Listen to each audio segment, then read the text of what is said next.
When you're looking at your debts, the main thing that you want to go ahead and take into account is you want to be unemotional about it, and you want to examine interest rates.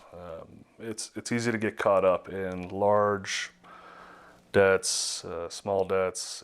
It's easy to get caught up in trying to figure out which debt it is that you want to eliminate, but ultimately it only matters that you focus on the interest rates, because the interest rates are the determining factor in whether or not you're eliminating that debt.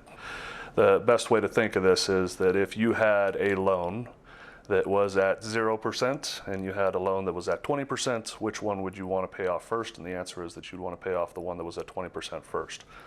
And so that's going to be the focus on any of your debts as well. You want to organize those by interest rates and then focus on the higher interest ones and work your way down towards the lower interest rates. So one of the tools that you can go ahead and use for debt consolidation is a HELOC. You can use refinancing of loans, you can use lines of credit, things of this nature.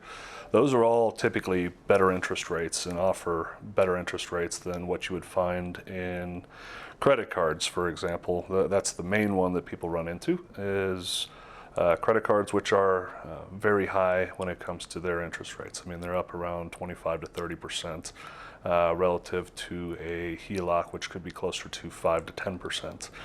HELOCs also allow for a longer timeline, so they're based over a longer repayment period, and so then the payments are smaller while the interest is smaller, and so it can be a much more affordable solution than fighting down credit card payments on a month-to-month basis, where you're effectively only paying interest and really not taking any bites out of the principal. Refinancing debt is effectively taking care of these payments and eliminating it, but if you have habits where you're living beyond your means and establishing new debt on a constant basis and in a consistent basis, then that's something that you want to address before you go ahead and consolidate this. So in the link below, you'll find an attachment where you can fill in your information in order to organize and prioritize your debts and help to eliminate those.